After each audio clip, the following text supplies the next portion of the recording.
아주 뉴스 코퍼레이션 사장 양교입니다. 존경하는 뇌 기빈 여러분 안녕하십니까? 바쁘신 일정에도 아주경제가 주최하는 제13회 소비자 정책 포럼을 빛내주시기 위해 참가해 주신 정부 및 업계 전문가들과 기빈 여러분들께 깊은 감사의 말씀을 드립니다. 그리고 환영합니다. 특히 국정에 바쁘신데도 축하를 해주시기 위해 참석해 주신 국민의힘 김성원 국회의원님, 한국소비자원 장덕진 원장님, 한국유통포럼 조철희 회장께 특별히 감사 인사 올립니다. 지난 2년간 코로나19는 우리 삶의 태도와 형태를 바꿔놓았습니다. 그간 유통산업에도 많은 변화가 있었습니다. 비대면 소비 트렌드에 맞춰 쇼핑의 무게추가 온라인으로 옮겨가면서 새벽 배송이 각광을 받는 등 온라인과 물류 시스템 등의 많은 변화로 인해 투자가 이루어지기도 했습니다. 집에 머무르는 시간이 많아지면서 간편식이 식품의 주요 카테고리로 자리매김하고 배달앱 시장이 비약적인 성장을 거둔 것도 달라진 변화입니다. 엔데믹 시대의 글로벌 공급망 위기와 인플레이션, 원재료 가격 상승 등 외부 환경에 대한 불확실성은 더 커져만 갑니다. 따라서 기업의 성장을 가로막아온 규제에 대한 혁신과 리오프닝에 대한 기대감도 교차하고 있습니다. 대전환기 맞은 유통산업, 융합 혁신으로 패러다임 바꾼다는 주제로 한 오늘 포럼은 각계 전문가들의 지혜를 모아 급변하는 유통산업에 나갈 방향을 제언하고 엔데믹 시대에 어떻게 적응해 나갈 것인가 생각하게 될 것입니다. 올해로 13번째를 맞는 소비자 정책 포럼은 빠르게 변하고 있는 유통업계 트렌드와 생존 전략, 혁신 노력 등 조명하고 폭넓은 시각을 통해 유통업계의 새로운 패러다임과 더 나은 비전을 모색하는 소통의 논의의 장이 역할을 하게 될 것입니다. 이번 포럼에서는 최근 화두로 떠오른 유통규제 혁신과 스마트 물류, 디지털 전환에 따라 트렌드로 급부상하는 가상인간 등을 통해 유통산업의 현황과 미래를 짚어보고 2022년 유통산업 전망에 대해서도 다각도로 진단할 계획입니다. 오늘 포럼이 당면한 엔데믹 시대에 국내 유통산업에 나갈 방향을 모색하고 한 단계 더 도약시키는 귀한 토론장이 되기를 희망합니다. 바쁘신 와중에도 이 자리를 빛내주시기에 참석해 주신 여러분들께 다시 한번 감사드립니다. 감사합니다. 정부 여당 국민의힘 현재 예산결산특별위원회 국내인 간사를 맡고 있는 김성원입니다. 만나서 반갑습니다. 예, 우선은 13회가 벌써 됐네요. 우리 소비자 정책 포럼 이렇게 개최해 주신 우리 양규현 사장님 감사드립니다. 그리고 함께 참석해 주신 우리 장덕진 원장님, 그 유통포럼의 조철희 원장님, 회장님 감사드리고요. 김익성 교수님을 비롯해 갖고 주제 발표해 주실 분들도 다시 한번 감사의 말씀을 드리도록 하겠습니다. 사전에 제가 이제 김익성 교수님에게 몇 가지 이제 말씀을 드렸는데, 오늘의 주제, 이 유통 혁신이 이제 앞으로 어떻게 변할 것인가. 지금 코로나 팬데믹을 넘어 이제 엔데믹으로 갔을 때 지금 세상이 이렇게 바뀌었는데 이 유통 구조가 과거에 머물러 있다고 하면은 그거야말로 국가적 손실이 아닌가 이렇게 생각하고 있습니다. 오늘 포럼을 통해서 이 유통 구조에 대한 그런 개혁과 혁신, 또 규제를 어떻게 철파해서 그것이 우리 국민들에게 또 소비자들에게 비로소 변화를 체감할 수 있는 그런 진정한 계기가 되지 않을까 이렇게 생각을 하고 있습니다. 소비자 주권 실현을 위해서 또 소비자 권익 증진에 매진해서 우리 저희 대한민국 국민 모두가 우리 유통을 통해서 또 모든 사람들이 소비자로서 대우를 받을 수 있도록 국회에서 뒤처지지 않고 그 속도에 발맞춰서 저희가 잘 대응할 수 있도록 하겠습니다. 오늘 주시는 그런 고견들 잘 국회에서 반영해서 반드시 성과로 보답할 수 있도록 하겠습니다. 감사합니다. 안녕하십니까. 한국소비자원 원장 장덕진입니다. 먼저 제13회 소비자정책 포럼 개최를 진심으로 축하드립니다. 아울러 유통산업과 소비자정책의 발전을 위해 논의할 수 있는 자리를 마련해 주신 아주 코퍼레이션 양규현 사장님과 관계자 여러분께 감사의 말씀을 드립니다. 그리고 바쁘신 일정에도 이 자리에 함께해 주신 김성원 의원님과 참석자 여러분께 감사를 드립니다. 오늘 포럼의 주제와 같이 지금 이 시기는 인공지능, 메타버스 등 디지털 신기술 기반으로 생산, 유통, 소비 모든 분야에서 급격한 변화가 진행되는 대전환기라고 할 수 있습니다. 새벽 배송과 라이브 커머스 등 새로운 형태의 온오프라인 유통 방식이 유행하고 중고 거래, 명품 플랫폼 등 다양한 플랫폼을 통한 거래가 크게 늘고 있습니다. 또한 개인 취향과 편의성을 강조하는 MZ세대 등의 기호에 부응하여 맞춤형 상품을 판매하는 패션, 인테리어 등 전문 플랫폼에서의 거래도 갈수록 증가하고 있습니다. 이처럼 급변한 시장에서 기업들은 생존 및 성장을 위해 혁신의 박차를 가하고 있습니다. 그런데 그 모든 혁신 활동은 소비자의 만족과 신뢰를 얻는 데 궁극적 목표를 두어야 합니다. 아무리 첨단 기술을 접목한 혁신 기업이라 하더라도 소비자로부터 선택을 받지 못하면 글로벌 경쟁 환경에서 생존하기 어렵습니다. 이런 의미에서 유통산업의 발전과 소비자의 권익 증진을 함께 도모하기 위한 두 가지 방향을 이 자리를 통해 말씀드리고자 합니다. 첫 번째 방향은 빅데이터 등 디지털 기술의 혁신과 활용을 통해 소비자가 개별 기업에 원하는 것이 무엇인지 구체적으로 파악하고 이를 경영활동에 잘 반영하는 것입니다. 기업이 유통과 판매 과정에서 소비자의 만족, 불만족 요인을 정확하게 파악하여 미비한 점을 개선한다면 기업의 경쟁력 향상에 큰 도움이 될 것입니다. 한국소비자원은 편의점과 같은 오프라인 유통에서부터 배달앱, 패션 편집샵 등의 온라인 유통에 이르기까지 업체별 소비자 만족도를 조사해 언론에 공표하고 기업에는 개선점을 제안하여 소비자 만족도가 높은 기업이 선택을 받는 데 도움이 되도록 역할을 하고 있습니다. 아울러 올해 1월부터는 기업을 지원하는 온라인 플랫폼을 구축하여 매년 수집되는 60여만 건의 소비자 상담 정보와 7만여 건의 유해 정보를 토대로 개별 기업과 관련 산업에 해당하는 정보를 제공하여 소비자 문제에 대응할 수 있도록 하고 있습니다. 두 번째 방향은 소비자 안전과 환경 보존에 기업들이 적극적으로 참여하는 것입니다. 온라인 거래가 급증하면서 거래가 금지되거나 안전성이 검증되지 않은 물품들도 유통되고 있는 것이 현실입니다. 불법 유해 물품이 소비자에게 전달되지 않도록 유통기업들의 자율적인 노력이 필요합니다. 지난해 한국소비자원 공정거래위원회와 국내 주요 오픈마켓 5개사가 소비자 안전을 위해 자발적으로 유해 제품의 유통을 차단하기 위한 조치를 약속하는 자율안전협약을 체결한 것은 유통기업들의 이러한 노력을 보여주는 좋은 사례라고 할 수 있습니다. 더불어 인류의 생존을 위협하는 기후변화에 대응할 수 있도록 친환경 제품의 유통을 위해서도 노력해야 합니다. 소비자에게 판매되는 제품과 포장의 재활용률을 높이고 불필요한 쓰레기를 줄일 수 있도록 기업들도 창의성을 발휘하여 혁신하려는 노력이 필요합니다. 한국소비자원 또한 친환경 기업이 소비자로부터 많은 사랑과 선택을 받을 수 있도록 상품 품질 비교 검사 시 검사 항목에 친환경 항목을 반영하는 등 환경 보호를 위한 시책을 추진하고 있습니다. 친애하는 유통산업 분야 기업 및 관계자 여러분, 유통산업의 발전과 소비자의 권익 향상은 밀접한 상관관계에 있다고 생각합니다. 소비자의 다양한 니즈와 취향 변화가 유통산업의 혁신과 성장을 불러왔듯이 역으로 미래를 앞서가는 유통산업의 긍정적 변화는 소비자의 권익을 한 단계 높이는 데 밑거름이 될 것으로 확신합니다.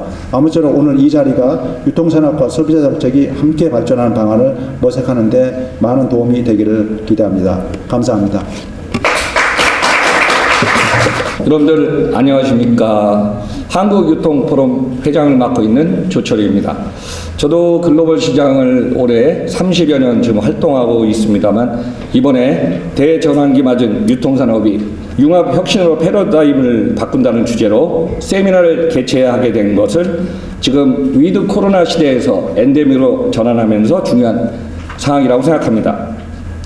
올 들어 세계 경제 흐름은 불확실한 상황이 계속 늘어만 가고 있고 급격한 인플레이션으로 인한 물가 상승, 러시아 우크라이나 사태로 인한 원유와 가스 곡물 등 전 세계 공급 사이드의 물량이 불안정해서 수요와 공급의 균형이 불일치하여 시장 가격이 급등하고 있습니다.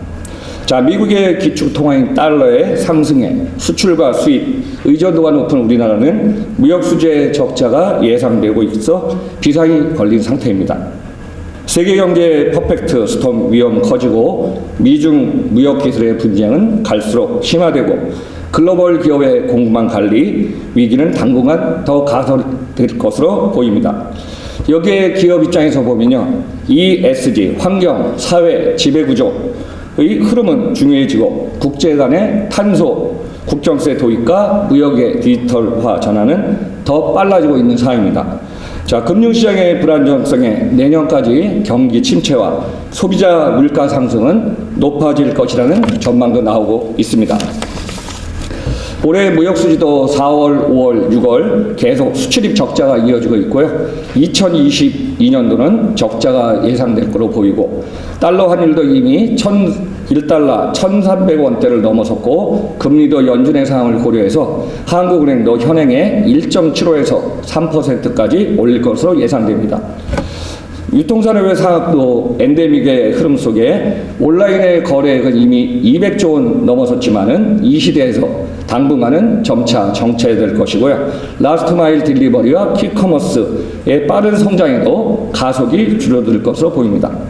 자, 소비자가 원하는 상품은 국내 시장의 어느 곳이든 조달과 공급이 가능한 시대가 되었습니다만 아직 글로벌 공급망의 불확실성으로 인해서 다소 지연되고 있는 상황이 진행 중에 있습니다. 4차 산업혁명과 첨단 기술 융합해서 미래 시장을 준비하는 유통산업도 변화 흐름이 너무 빨라졌고 이 상황에서 기업들은 융합 비즈니스와 가치를 창출해서 고객이 소비자 지향을 만들어야 하기에 유통산업의 포지셔닝은 너무 중요한 세상이 되어버렸습니다. 자, 유통업계는 급변하는 국내의 시장 환경 속에서 소비자의 다양한 구매 선택과 행동에 따른 변화를 인식해서 대응해야 하고 최적의 상품과 서비스, 콘텐츠의 가치를 제공해야 하는 상황에 와 있습니다. 자, 오늘 세미나는 다양한 각도에서 현장의 상황과 미래의 방향을 제시할 것으로 보입니다. 자, 마지막으로 본 세미나를 준비해 주신 주최 측과 관계자 여러분들 모든 분들에게 바쁜 일정에 또 아끼지 않으신 발표자분들 노고에 거듭 감사드립니다. 그리고 오늘 이 자리를 함께 하신 모든 분들의 건승을 기원합니다. 감사합니다.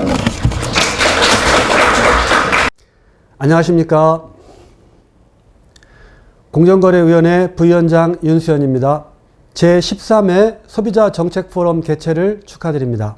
오늘 포럼의 주제는 대전환기 맞은 유통산업, 융합과 혁신으로 패러다임 바꾼다입니다. 엔데믹 시대를 맞아 유통산업은 재도약에 대한 기대감이 높아지는 반면에 경제 환경이 급격하게 변화하면서 거대한 도전에 직면하고 있습니다. 이러한 대전환기에 유통산업의 미래를 준비하기 위해서는 다음에 두 가지가 중요할 것입니다. 첫째는 혁신입니다. 인공지능, 스마트 물류, 메타버스 등 디지털 시대 핵심 기술과 혁신 트렌드를 유통산업에 융합하여 부가가치를 창출하고 이를 다시 새로운 기술 개발에 투자하는 선순환을 통해 유통산업의 경쟁력을 키우고 위기를 기회로 만들어야 합니다. 이러한 노력은 유통업체 자신의 발전은 물론 제조업체들의 변화와 혁신도 촉진할 수 있으며 이는 효율적이고 역동적인 경제, 변화하고 선도하는 경제의 밑거름이 될 것입니다. 둘째는 공정거래와 상생입니다. 불공정 거래는 납품업체의 성장과 혁신활동을 저해하고 이는 좋은 제품의 공급을 감소시켜 결국 유통산업 발전에도 장애가 될 것입니다. 따라서 불공정 관행 차단을 통한 납품업체와의 상생은 유통생태계의 건전성과 경쟁력을 회복하고 유통업과 납품업체가 동반 성장해 나가기 위한 필수적인 조건입니다. 공정거래위원회도 유통산업의 공정거래 환경 조성을 위해 정책적 지원을 아끼지 않겠습니다. 감사합니다. 네, 안녕하십니까. 한국유통학회 회장 서울대학교 추호정입니다. 아주뉴스 코퍼레이션이 주최한 제13회 소비자정책포럼의 개최를 진심으로 축하드립니다. 이번 소비자정책포럼의 주제는 대전환기를 맞은 유통산업의 패러다임 시프트라고 들었습니다. 참으로 시적절한 주제라고 생각합니다. 한국의 유통산업은 대전환의 한가운데에 있습니다.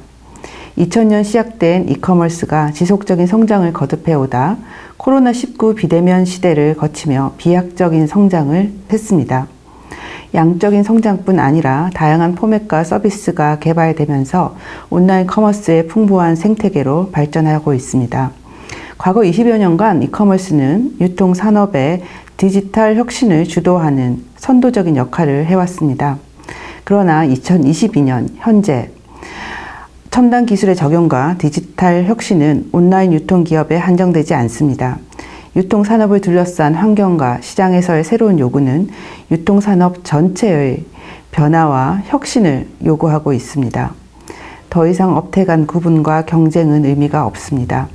소비자들은 온라인과 오프라인을 구분하지 않습니다. 어제보다 더 높아진 눈높이로 더욱 편리하고 즐거운 쇼핑 경험을 요구하고 있습니다. 고도화된 디지털 환경에서 소비자 만족을 통한 성장을 위해 모든 유통기업이 혁신하여야 하는 이유입니다. 유통산업은 국가 경제의 중요한 축이자 소비자의 삶의 질을 결정하는 사회문화적인 시스템입니다. 물자와 서비스를 유통시키는 국가의 혈맥과 같은 유통 경로에서 이제 혁신 기술도 흐르고 사회적 가치도 흐르고 문화도 흘러야 합니다. 제조와 소비를 잇는 전통적인 역할을 넘어 보다 디지털 혁신을 통해 다양한 가치를 창출할 수 있는 새로운 유통산업의 역할을 기대합니다.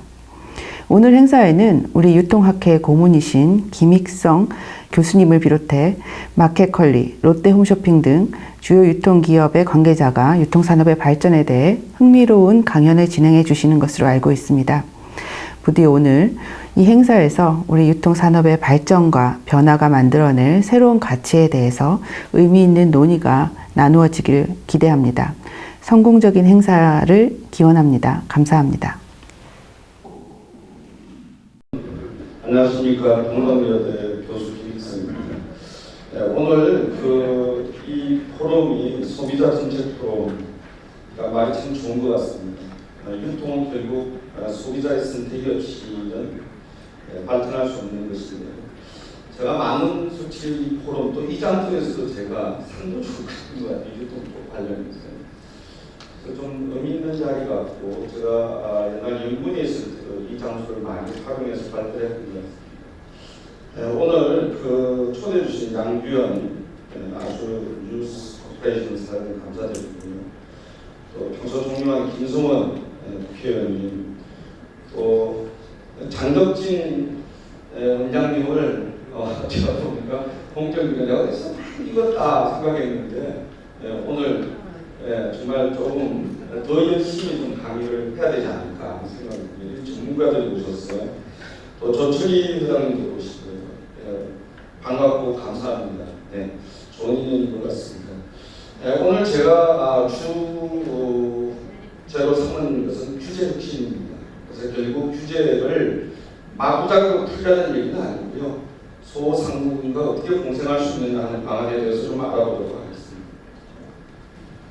자, 제가 저도 뒤에서는 보면 이 경기 침체가 상당히 심각하고요. 지금 인플레이션에서 스택으로 만약에 간다면 정책을 쓰는 손자리 역을 정책 효과가 없습니다. 아마 그래서 대통령도 그런 얘기를 하시는지 모르겠는데 이런 스택 인플레이션 하기 전까지 경기 침체 유통이 얼마나 중요하냐.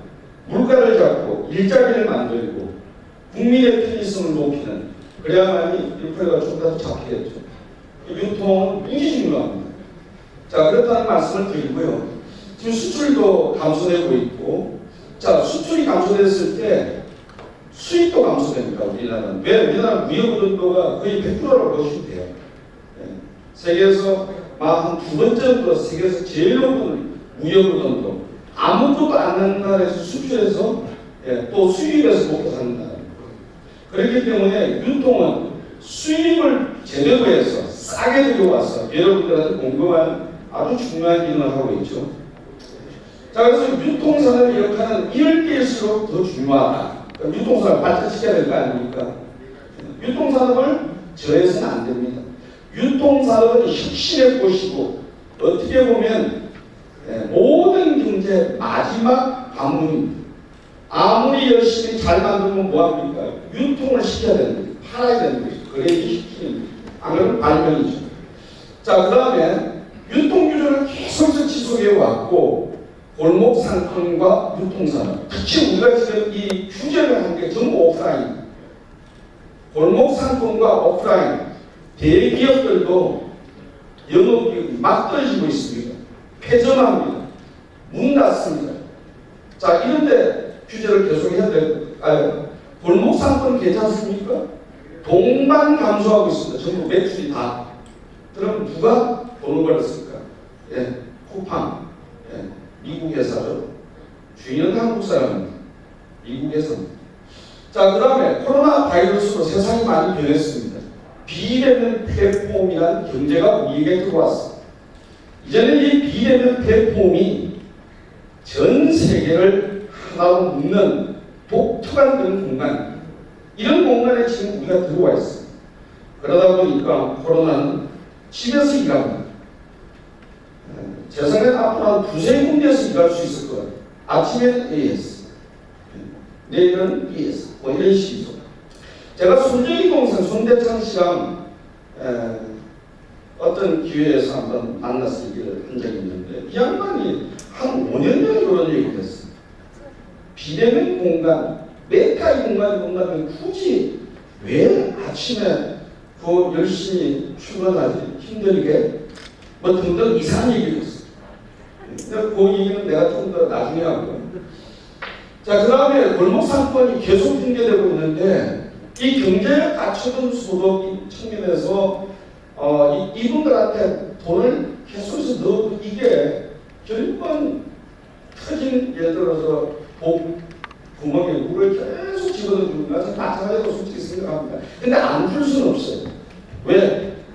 그분들은 삶에 내일 다 먹는 돈이 중요한 일단은 그래요. 자, 그런 현상입니다. 자, 그렇다면 이런 상황에서 규제에 대한 정책 시각을 좀 바꿔야 되겠다 이제. 정말 이런 규제로 계속 할 건가 하는 생각이 들고요. 또 이 소상공인들을 이렇게 사막에 물 주듯이 조금 주는 이 도움이 될까? 십몇 년의 규제를 해왔는데 우리나라 소상공인들이 과연 얼마나 발전했을까요? 이 생각도 한번 해보겠습니다. 결국 한국 유통사는 아까도 말씀드렸지만 물가도 잡고 지역 일자리도 만들고 하는 이 유통사는 마지막 혁신의 종착지인 유통산업이 국민 경제에 얼마나 중요한데 왜 이거 발전시키는데 이렇게 자꾸 막지? 규제 이렇게 하지? 이것도 한번 생각해 보도록 하겠습니다. 그럼 제가 유통산업에 대기업 옹호하려고 나왔냐? 저 그런 사람 아닙니다. 저는 학자입니다. 제가 하는 얘기를 정말 한번 기다려 주시기 바랍니다. 자, 우리나라 고속 성장하면서 내수시장 확대되면서 유통 대화되었습니다. 그러다 보니까 대기업이 독자적 시장 만들고 일감 몰아주고 수수료 형성하고 불공정 거래하면서 엄청난 시세 만들고 그때 당시 제가 이런 얘기를 했어요. 국회에서. 대기업 유통사들이 중소협력업사들에게 빨대를 붓고 피를 빨아먹고 있다. 이런 얘기를 저는 한 적이 있습니다. 그런데 그 이후로 정치적 민주화를 통해서 정치적 포퓰리즘이라든지 또는 집단적 이기주의에 의해서 많은 소상공인들이 연합하기 시작했죠. 이러면서 이분들이 단체를 만들고 자기의 이익에 대해서 정치권에 호소하기 시작했습니다. 그러다가 규제가 강화된 것이죠. 그렇다면 과연 소상공인들은 보호해야 할 만한 그런 가치가 있는 그런 하나의 그룹인가? 그렇습니다. 소상공인은 대한민국 지역경제의 근간이고요. 소상공인이 돈을 벌어야 중산층이 많이 생기고 국민경제가 튼튼해집니다. 허리가 커집니다. 자, 또 자율경제 주체고요. 소상공인은 모든 우리 국민경제 실핏줄처럼 경량을 공급하고 하는 그런 중요한 역할도 합니다. 소상공인들은 정부가 돈을 주지 않아도 자율적으로 자기가 돈을 벌어서 가족을 매겨서 내고 가족들이 같이 일하는 생산 목표의 주체입니다. 그러니 얼마나 소상공인이 중요합니까? 보호해야죠. 맞습니다. 자, 그런데 보호됐을까요? 십몇 년간 전통시장 반경 1km 대규모 정보 등등해서 대기업 유통사들 출청 규제하고 영업 제한 밤 12시부터 오전 1시까지 못하게, 10시까지죠. 의무 휴일이 원리 이해 지정은 대형 쇼핑몰도 규제, 상생법을 통해서 이제 지역상권에 대기업이 들어가려면 그 지역상권의 승인을 받아야 돼. 소상공인들이 야, 너 들어오려면 뭐 좀 해봐. 우리한테 뭐 좀 해봐. 이거 벌써 10년 됐어. 뭘 해줘야 될까요? 뭘 해줘야 될까요? 이 소상공인들은. 이런 상생법을 만들고 이런 규제를 계속하고 있습니다. 이게 어떤 패단이냐면 정치인들도 알고 다 알아요. 대신 말은 안 하죠. 온라인 플랫폼도 이제 만들겠다는 거 아니에요. 세계의 아마 온라인 규제 플랫폼을 이거를 만약에 규제한다고 보면 전 세계의 모든 플랫폼을 규제하는 건 똑같은 효과도 있지 않을까 싶은 생각이에요. 세계 최강의 기네스북에 오를 만한 규제가 될 겁니다. 그런데 왜 이걸 해야 되느냐, 그 얘기를 좀 이따 하겠습니다. 자, 그 다음 소상공인 지원정책, 지원조직, 보다시피 세계 최강을 자랑하는 지원조직들이 있습니다. 우리나라 소상공인 지원정책 세계 최강입니다. 감히 말씀드릴 수 있습니다. 그럼 그렇게 해서 이 정책이 성공했냐? 자, 시간을 한번 보죠. 정책의 시간. 왜 소상공인하고 대기업 유통업체하고 경쟁 관계입니까? 처음부터 경쟁이 안 되는 거예요, 얘들은. 왜? 소상공인과 돈이 있습니까? SNS라든지 새로운 디지털 여러 가지 다양한 4차 산업혁명 기술들, 빅데이터 분석 이런 거 소상공인 할 수 있어요? 컴퓨터를 줘도 손자가 쓰고 있어요. 그런데다 거기다 돈을 막 부어요. 전통시장에 컴퓨터 갖다 주고 하시라고. 그런 사업을 계속해서 몇백억을 쓰고 있으니 이게 되겠어요? 경쟁 관계가 아닙니다. 이분들은 서로 조정을 해야 되고요. 경쟁이 아닌 공생의 관계예요. 처음부터 정책 시각이 틀립니다. 두 번째, 이분들이 고객들이 가서 어떤 고객이 시장에 가고 어떤 고객이 백화점 가 있어요. 틀려요, 사람이. 고객의 소리에 의해서 결이 틀리다는 얘기예요. A와 B가 분명 구분됩니다. 근데 이 구분된 걸 제가 나중에 말씀드리고 싶은 것은 전통시장에 백화점 가는 분도 오시게 해야 되는 그런 거를 정책으로 만들어줘야 되는데 완전히 구분시켜버렸어요. 자, 상품도 똑똑하고요. 여러분 백화점에서 있는 걸 전통시장에 살 수 있어요? 못 삽니다. 상품이 틀려요. 그런데 규제를 한다고 하니 이것도 웃기는 얘기죠. 자, 그리고 또 하나, 대한민국의 진짜 공유가치, 소상공인들을 우리 대형 유통기업들이 살려야 되겠다는 이런 공유의 가치가 없다는 거죠. 이런 신뢰할 수 있는 사회가 아니라는 얘기입니다. 그럼 왜 처음부터 이 경쟁관계를 만들어놨으니 서로가 공유가치도 없고 신뢰도 상실하는 사회가 되었어요. 그러니까 그게 달던 비용이 얼마나 많이 드는 사회입니까? 이 나라는. 예. 좀 제가 흥분을 좀 바라겠습니다. 자, 그런데 여러분 한번 생각해 보세요. 교통이 발전하고 KTX가 생기면서 광주에 있는 백화점이 제대로 없고 마트가 제대로 없으면요, 광주나 대구에 있는 돈 많은 분들이 KTX 타고 와서 서울에서 쇼핑합니다, 여러분. 제가 춘천에서도 KBS에 들어가서 제가 방송을 하면서 그런 얘기 했어요. 춘천에 이거 대형 유통업체 맞는다고 해서 서울하고 30분이면 전철 타고 가는데 여기서 사겠어요? 서울에서 사겠어요? 여러분, 소비자들은요, 자기의 경제적인 이익을 따져서 하는 겁니다. 아주 영리한 사람들입니다. 거기다가 핸드폰만 키면 가격 다 나오는데, 예. 이런 시대에 어떻게 막는다고 해서 되겠어요? 제 말이 분명히 틀리지 않습니다. 저는 객관적으로 말씀드리는 겁니다. 자, 그 다음에 우리나라 삼성이나 럭키, LG에서 나오는 냉장고, 대형 냉장고를 빡빡 채웁니다. 멀리 가서 사갖고 와서 빡빡 채워요. MZ 세대들도 자동차 다 있어요. 이런 시대에 규제한다고 해서 자기네 공무상품 단에서 너 이거 사지 말는다고 해서 거기 가져가고 문 닫아준다고 해서 다른 데 안 가겠습니까, 여러분?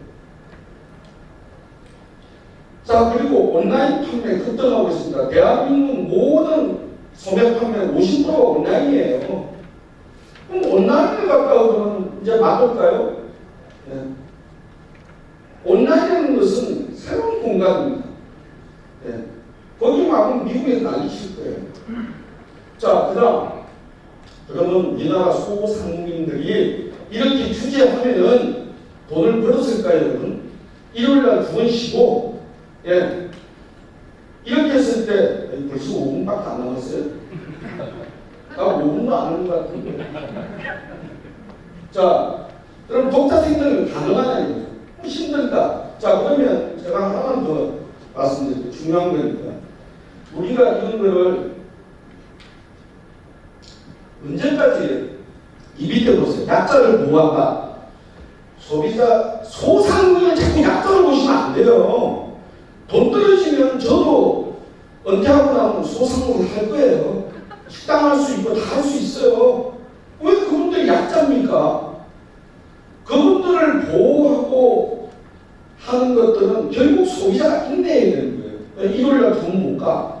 그래, 그분들 약자니까 참아야지. 끝까지네. 시간이 지나면 시장 경제가 기능을 이제 못합니다. 규제 때문에 망합니다. 갈등의 비용이 이제 그때부터 생깁니다.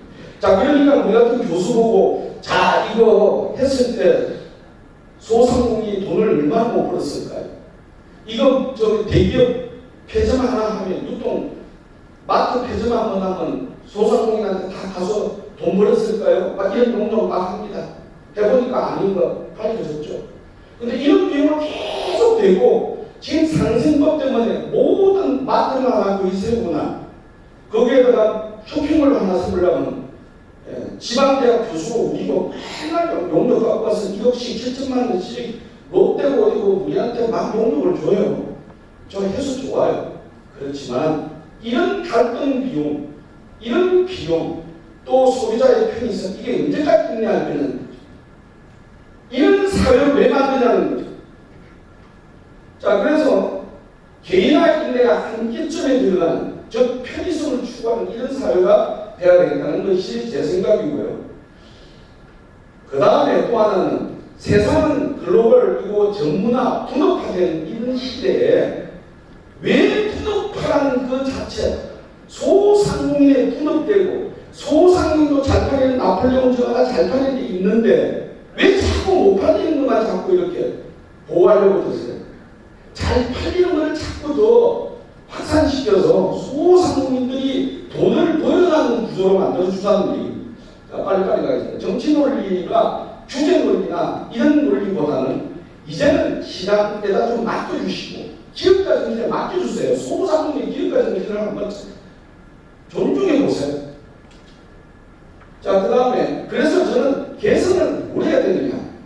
소상공인의 자구적 변형이 없으면 이제 안 됩니다.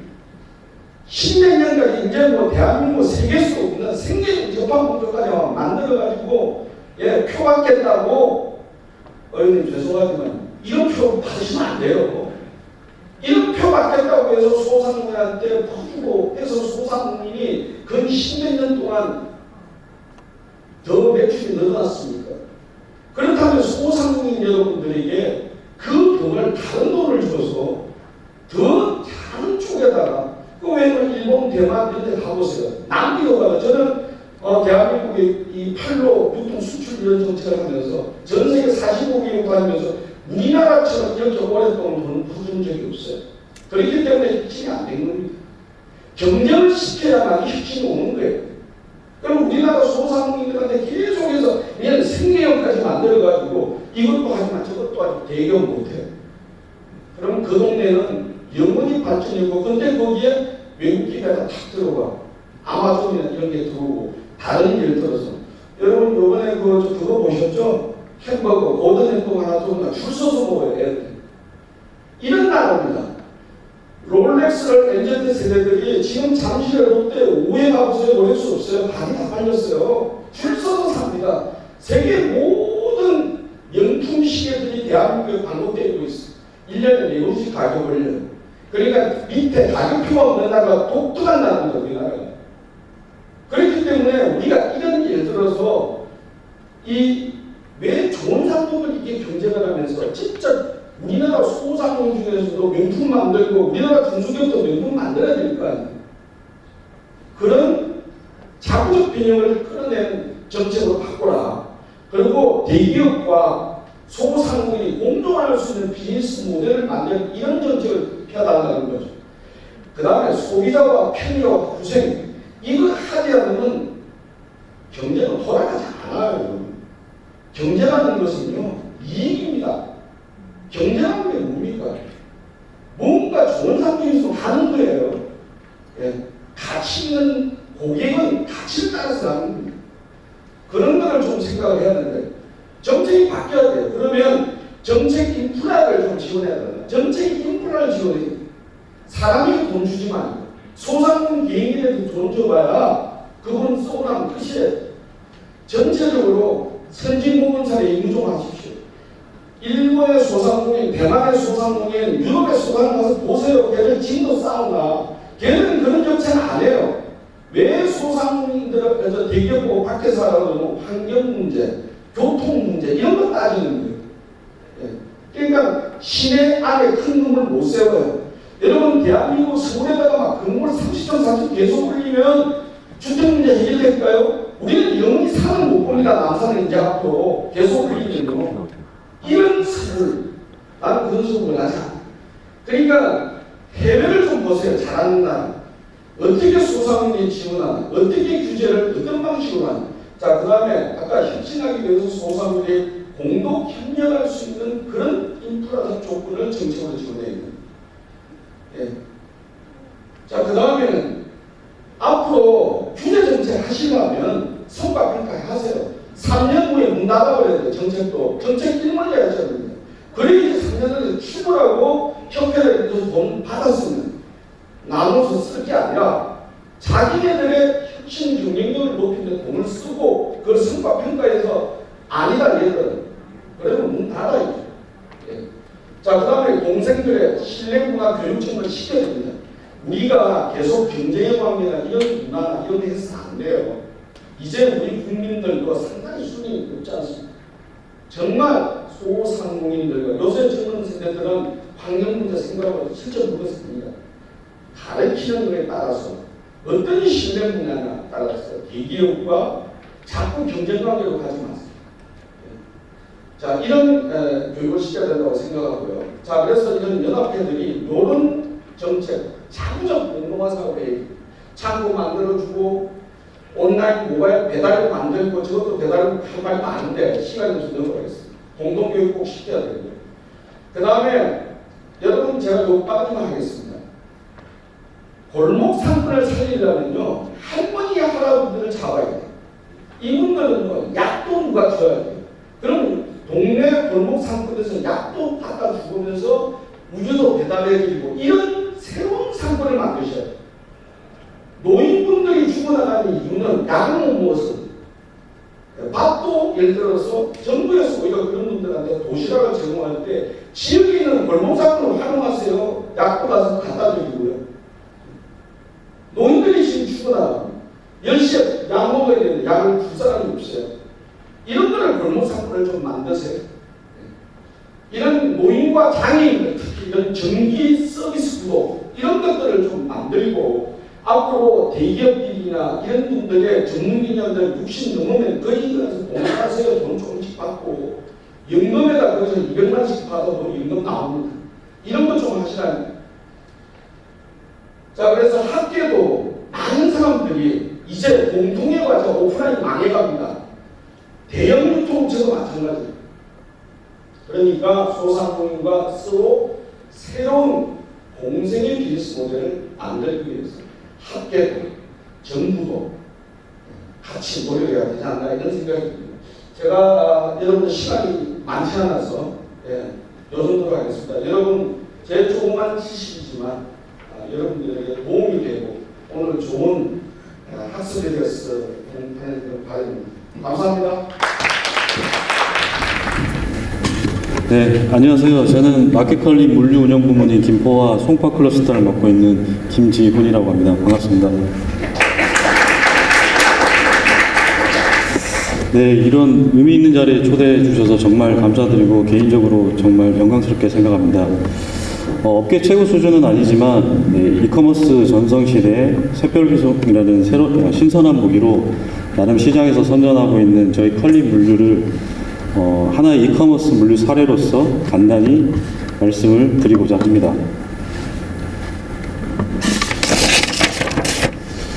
네, 컬리의 시작은 작은 생활 속 고민에서 시작이 되었는데요. 언론에 여러 차례 소개된 바가 있습니다만 저희 먹는 거에 진심인 저희 김슬아 대표의 작은 고민에서부터 컬리가 시작이 됐습니다. 좋은 먹거리를 고르는 것도 아주 힘들고 중요한 일이지만 이 좋은 먹거리를 신선한 상태로 빠르게 고객에게 전달하는 것도 아주 큰 고민거리 중에 하나였는데요. 이걸 해결해 보고자 도전했던 게 바로 저희 컬리의 대표적인 사업 모델인 샛별배송, 즉 새벽배송입니다. 네, 컬리는 앞서 말씀드린 바와 같이 샛별배송이라는 새로운 사업 모델을 통해서 유통시장의 혁신을 이루었다고 생각합니다. 특히나 아무도 시도하지 않았던 새벽배송이라는 새로운 시장을 만들어냈고요. 그리고 품질관리 이슈 등으로 온라인에서는 어렵게만 생각되었던 신선식품의 온라인 시장을 선도했다고 자부합니다. 이는 여러 요인들이 있겠지만 보시는 바와 같이 좋은 상품과 그리고 원스톱 쇼핑이 가능한 장보기에 적합한 상품들 그리고 신속한 배송 이 3박자가 어우러진 결과물이라고 생각이 됩니다. 네, 저희 컬리는 지난 7년간 가히 눈부신 성장을 이뤄냈다라고 생각하고 있습니다. 물론 그 코로나라는 예기치 못한 상황으로 수혜 아닌 수혜도 입었지만 기본적으로 저희들의 그 펀더멘탈이 결코 약하지 않았기 때문에 이 코로나 시기에 높은 고객 수요를 감당할 수 있었고 이 부분이 저희들의 그 높은 성장을 담보할 수 있었을 거라고 생각이 됩니다. 저희의 첫 시작은 일 3건의 주문으로 시작을 했습니다. 일 3건의 주문이 어느새 일 14에서 15만 건에 육박하고 있는 상황으로 저희가 성장을 했습니다. 다만 다들 아시는 바와 같이 이제 코로나 시대가 막을 내리고 엔데믹 시대가 이제 시작이 되었고 이 엔데믹 시대에 저희 커머스는 불확실성이 점점 커지고 있는 상황이라서 공격적인 투자 기조를 유지하되 동시에 내실을 함께 다지는 전략을 취하고자 지금 회사가 노력을 하고 있습니다. 네, 온라인 장보기를 지원하기 위한 물류는 일반적인 유통의 물류와는 다소 차이가 있습니다. 네, 여기 보시는 물류가 이 프로세스가 이제 물류 전체의 주문 처리 공정이라고 이해를 해주시면 되는데 오프라인과 온라인의 차이점은 바로 전체 처리 공정 중에 고객 단위 분배와 포장이라는 단계가 추가됨으로 인해서 전체 공정이 다소 좀 복잡해지는 그런 구조를 보이는 특징이 있습니다.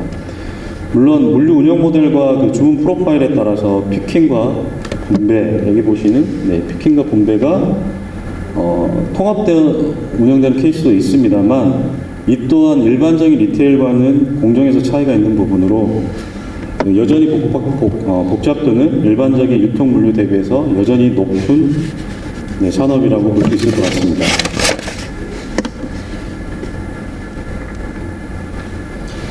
네, 특히 그 고객과의 배송 시간, 그러니까 배송 약속 시간이 정해져 있는 새벽 배송의 특징은 고객의 주문이 특정 시간에 몰리는 성향이 아주 뚜렷합니다. 여기 오른쪽 그래프에서 보듯이 마지막 주문 컷, 저희가 11시에 주문을 마감을 하는데 마지막 주문 컷 3시간 전인 즉 9시죠. 21시부터 주문이 급증하는 추세를 보입니다. 이때 들어오는 주문이 일평균 주문의 약 40%에 육박하는 주문이 들어옵니다. 그래서 이 피크 시간대에 마지막 주문 컷 이후 이 피크 시간대에 그 물량을 처리할 수 있는 물류 프로세스와 역량을 필요로 하는 구조입니다. 현재 저희 컬리 물류센터는 짧게는 1시간 반, 그리고 길게는 2시간 이내 고객의 주문을 출고까지 이뤄내고 있는 역량을 갖추고 있습니다. 네, 이러한 그 짧은 주문 처리 리드 타임 충족을 위해서 컬리는 데이터와 기술을 적극적으로 활용하고 있습니다. 여러 단계, 상표의 공급부터 주문 처리, 배송, 그리고 뭐 하드웨어 여러 단계에 맞는 시스템들을 구축해서 운영을 하고 있고요. 그리고 이 시스템 간의 원활한 인터페이스 구현을 해서 짧은 시간 내에 주문 처리와 그리고 피크 시간대에 주문을 처리할 수 있는 구조를 만들어가고 있습니다. 최근에는 그 데이터 분석의 그 기능을 대폭 확대해서 여러 시스템에서 쏟아져 나오는 그 데이터들을 각 영역별로 맞춤형으로 추출, 제공해서 최적의 의사결정과 오퍼레이션을 할 수 있는 구조를 지금 구축하고 있습니다. 대표적으로 저희 주문 수요 예측 부문을 굉장히 지금 강화를 하고 있는데요. 이를 통해서 수요 예측 실패로 발생할 수 있는 품절로 인해 손상되는 고객 경험을 개선하고 비용 효율적인 물류가 될 수 있는 기반을 만들어 가고 있는 중입니다. 네, 두 번째는 저희 컬리가 아주 잘하고 있는 대표적인 부분인데요. 바로 콜드체인 오퍼레이션입니다. 입고부터 보관, 출고, 그리고 고객 배송에 이르기까지 저희는 풀 콜드체인 오퍼레이션을 하고 있고, 특히나 포장 분야에 저희는 굉장한 투자와 연구를 좀 많이 하고 있는데요. 컬리는 포장의 개념이 그 일반적인 상품의 보호, 즉 완충제의 역할에서 좀 더 나아간 고냉, 그리고 냉해 방지 보조 수단의 개념도 함께 탑재되어 있어서 일반적인 그 상품 포장의 개념을 조금 뛰어넘는 그런 난이도를 가지고 있다라고 보시면 될 것 같습니다. 그래서 절기별로 상품별로 각기 다른 포장법을 적용해서 운영하고 있습니다. 또한 그 친환경 포장재와 냉매에 대한 고민도 지속적으로 하고 있고요. 그러한 활동들을 인정받아서 매년 대한민국 패키징 대전에서 상을 수상하고 있습니다. 네, 세 번째는 최적화된 주문 처리 솔루션의 도입입니다. 현재 컬리의 클러스터 중 송파는 다스 시스템, 그리고 김포는 QPS라는 시스템을 주문 처리 설비에 주력으로 사용을 하고 있습니다. 사실 다스와 QPS 시스템이 뭔가 굉장한 하이테크를 필요로 하는 설비는 아니지만 투자 대비 아웃풋이 굉장히 좋고, 즉 가성비가 아주 뛰어난 설비들이고요. 저희와 같이 그 주문 처리 변동성이 큰 특징을 가진 사업자에게는 아주 효율성이 검증된 설비로 판단이 됩니다. 다스 시스템이 송파에서 효율적이라는 검증을 하긴 했지만 김포에서는 이보다 좀 더 진화된 저희들이 얘기하는 적정 수준의 자동화를 갖춘 물류 시스템 QPS를 도입을 했고요. 송파 대비해서 약 15%가량의 생산성이 개선된 기대 효과를 지금 보고 있는 중입니다. QPS는 그 GTP 타입으로, 그러니까 상품이 피커에게 오는 타입이죠. GTP 타입으로 분배 효율이 다스 대비해서 월등히 높고요. 그 분배와 1차 포장을 병렬식으로 배치를 해서 패킹과 분배 사이 동선을 최소화시킨 설비입니다. 그래서 1년 이상 저희가 이 설비를 운영해 본 결과 주문 처리에 대한 불확실성이 아주 낮고요. 스테디한 그 퍼포먼스를 내고 있는 아주 안정적인 솔루션이라고 판단이 됩니다. 하지만 이에 안주하지 않고 저희 그 향후 확장될 네트워크에는 이 QPS보다는 조금 더 진일보된 자동화를 장착을 할 계획을 수립하고 있습니다. 네, 마지막으로 최적화된 배송 네트워크의 구축인데요. 현재는 수도권 전역의 고객분들께 3-4시간 이내에 배송을 완료할 수 있는 약 16개의 거점에서 냉장 설비가 완비된 신선 배송 인프라를 구축하고 있습니다. 그리고 또한 내년 상반기에는 샛별 배송 지역을 더 확대할 예정으로 경기 남부권에는 김포와 같은 메가 규모의 클러스터를 오픈 준비 중이고요. 경남 창원에는 김포보다 다소 규모가 작은 클러스터를 오픈 준비 중입니다. 이를 통해서 현재 일반 택배를 통해서 컬리를 경험하고 계신 고객들을 대상으로 수도권과 동일한 샛별 배송 서비스를 경험하실 수 있도록 계획하고 있습니다. 네, 저희 컬리 물류는 그 앞서 나가는 기술과 그 직원 친화적인 근무 환경 조성을 통해서 신선 이커머스의 물류의 표준화를 선도 제시하는 물류를 만들고자 합니다. 지금보다 더 진일보된 데이터와 테크 활용을 통해서 모든 의사결정에 데이터 기반으로 간결하고 정확하게 하고자 하고요. 자동화 도입에도 앞서 말씀드린 바와 같이 자동화 도입에도 더 노력해서 물류 효율은 물론 근로자의 근무 강도 경감에도 많은 노력을 하고자 합니다. 그와 더불어서 안전하고 일하기 좋은 근로환경 조성에 최선을 다하고자 합니다. 네, 마지막으로 저희 그 김포 클러스터의 소개 영상 약 2분짜리인데 짧게 보여드리고 발표를 마치도록 하겠습니다.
감사합니다. 네, 안녕하세요. 네, 하나금투자 리서치센터에서 소비재 유통 쪽을 보고 있는 분석하고 있는 박정대라고 합니다.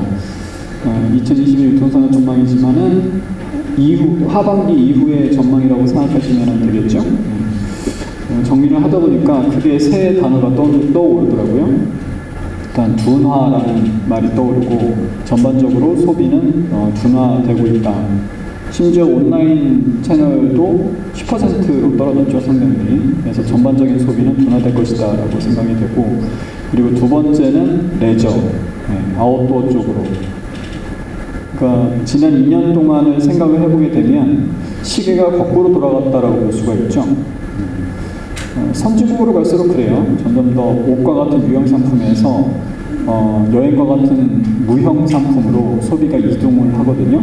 그런데 지난 2년 동안은 여행을 못 가니까 우리나라 해외여행 지급액이 연간 통계청 데이터에 의하면 30조 원 정도 됩니다. 30조 원. 30조 원이면 우리나라 소비시장 규모가 한 390조, 400조 시장이거든요. 네, 그러니까 한 7, 8% 정도 비중을 차지합니다. 그 막대한 금액이 해외여행으로 빠지지 않고 국내 내수로 흘러들어오게 되면서 지난 2년 동안 특히 내구재 소비가 상당히 좋았죠. 고가의 내구재. 소파가 제일 비싸거든요. 어떤 그 페이스북 하나 보는데 어떤 분이 이렇게 피라미드를 그려놨는데 가장 허세를 부리는 그 상품 가운데 탑이 소파더라고요. 소파가 제일 비쌉니다. 근데 소파, 가구, 그 다음에 가전, 뭐 이런 품목들이 엄청나게 많이 팔렸죠. 지난 2년 동안. 그리고 명품 런 같은 것들이 왜 그렇게 발생했나 생각해보게 되면 그런 소비 패턴의 변화가 영향을 미치지 않았나 생각이 됩니다. 그런데 지금은 다시 또 소비가 제대로 그 원래 방향으로 시계 방향으로 돌아가고 있다라고 생각이 되죠. 물론 아직까지 큰 의미는 없습니다만은 해외 가기 너무 비싸잖아요. 계획했던 분들 그냥 국내로 돌리는 분들도 많더라고요. 근데 뭐 점진적으로 해외여행 수요는 많아지지 않을까라고 생각이 됩니다. 해외여행이 아니더라도 국내 여행 수요, 아무튼 유형 상품에서 다시 무형 상품으로 소비가 넘어가는, 심지어는 4월 데이터 보게 되면 온라인 채널에서도 가장 많이 팔리는 품목이 오락 레저, 관람, 뭐 이런 상품들이에요. 여행 서비스. 그러니까 소비는 확실히 아웃도어도 빠지고 있다. 그리고 유형 상품 같은 경우에도 최근에 많이 팔리는 게 패션, 화장품, 뭐 이런 것들이죠. 화장품 그동안 안 팔렸거든요. 그런데 최근에 많이 올라오고 있습니다. 그래서 확실히 소비는 아웃도어, 여기서 말하는 아웃도어는 이제 패션의 아웃도어가 아니고 문 밖으로 이동을 하고 있다라고 볼 수가 있겠습니다. 그 다음에 재편이라고 하는 것은 온라인 유통시장의 재편을 우리가 논하지 않을 수가 없고요. 온라인 유통시장의 재편을 논해야 되고, 그리고 이제 하나 재밌는 게 각 온라인 유통업체들이 새로운 자리매김을 하고 있다. 쿠팡하고 맞짱 떠보니까 안 될 것 같거든요. 그러니까 새로운 돌파구를 찾기 위해서 새로운 아이덴티티를 찾아가고 있다. 그런 것도 좀 재밌게 보실 수가 있을 것 같습니다.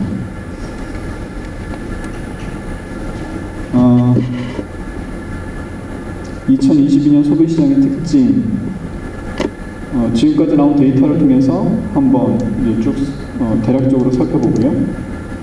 그리고 온라인 유통시장의 요 첫 번째는 좀 빠르게 넘어갈게요. 시간이 충분하지 않기 때문에 두 번째, 세 번째 중심으로 보시면 될 것 같습니다.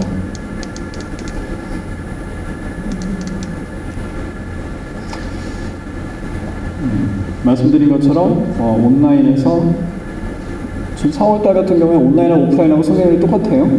10%로 똑같습니다. 그리고 내구재에서 아웃도어로, 국내에서 해외로 전반적인 소매 판매는 둔화되고 있다. 그나마 백화점과 편의점이 상당히 선전을 하고 있죠. 백화점은 여전히 10% 이상의 그 기존점 성장률을 높게 가져가고 있는 상태고요. 편의점은 계속 트래픽이 올라오고 있습니다. 트래픽이 올라오고 있습니다. 그래서 채널별 성장률을 보게 되면 이것 좀 레이저 되는 것으로 좀 주시겠어요? 떼기기 화면에 레이저 자체가 안 보여요. 화면이 레이저 안 된다고. 아, 그래요? 그렇군요. 그래서 채널별 성장률을 보게 되면 저 백화점하고 저 온라인, 편의점, 면세점 뭐 이런 순으로 되어 있는데, 대형마트하고 가전제품 슈퍼는 상당히 안 좋죠. 이거는 베이스가 높기 때문에 그런 거고, 면세점이 7%인데 저거는 원화 기준이고요. 달러 기준으로는 실제로는 플랫이죠. YY 플랫입니다. 지금 뭐 중국이 봉쇄니까 편의점이 상당히 좋아지고 있는 거고, 온라인은 12%인데 1분기 같은 경우에, 근데 작년이 연간으로 26% 성장했거든요.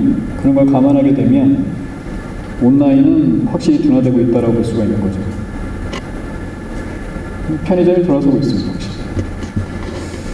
그리고 온라인 채널도 상당히 빠르게 둔화되고 있는 것을 확인하실 수가 있고요. 그런데 그 안에서 보게 되면 이베이 코리아가, 그러니까 그 네이버나 카카오 같은, 네이버를 제외하게 되면 1등이 쿠팡이고 2등이 이베이 코리아인데, 이베이 코리아가 1분기에 14%나 거래액이 줄었습니다. 쿠팡은 38% 증가했는데 시장 점유율이 더 벌어진 거죠. 지금 15%포인트 가까이 시장 점유율이 벌어져 있는 상태입니다. 그러니까 쿠팡 와우 가격을 그렇게 확 올릴 수 있는 배경이 절대적인 시장 점유율을 향해서 가고 있다. 1분기에는 23%까지 시장 점유율이 올라왔어요. 이베이 코리아는 이제 8%로 떨어졌죠. 그리고 이제 뭐 이런 롯데온이나 뭐 쓱닷컴, 이게 이제 1분기는 그래도 좀 올라왔는데 전체 시장 성장률보다도 그렇게 성장을 못하고 있습니다. 그러니까 이건 상장되어 있는 오프라인 대기업 업체들이 온라인 사업을 열심히 전개를 하고 있는데 돈을 많이 쓰고 있거든요. 근데 성과를 못 내고 있어요. 성과라는 거는 시장 점유율이죠. 그러니까 우리가 긍정적으로 평가하기가 힘든 겁니다. 카테고리별 성장률 보면은 그 왼쪽 그래프 보게 되면 확실히 패션, 화장품, 오락 레저용품 쪽이 성장률이 두드러지고 있는 상태이고요.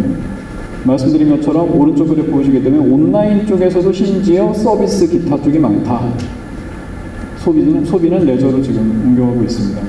글로벌 여행 재개 중인데 절대적인 규모 자체가 워낙 작죠, 지금. 우리나라가 2,500만 이상 아웃바운드가 있었고 1,600만 이상 인바운드가 있었는데 그거에 비하면 지금 굉장히 낮은 수치예요. 아무튼 뭐 좋아지고 있습니다. 외국인 트래픽이 증가하고 있다는 게 긍정적이죠. 그래서 백화점 업체들은 지금 실적이 좋지만 주가 측면에서는 주가가 가지 못하는 게 이런 이유 때문이죠. 지금은 실적이 좋은데 앞으로는 안 좋은 일들, 그러니까 소비가 해외로 빠져나가는, 올해까지는 몰라도 내년부터는 해외여행이 상당히 많이 나가지 않겠느냐, 그런 걸 좀 걱정을 하는 거겠죠.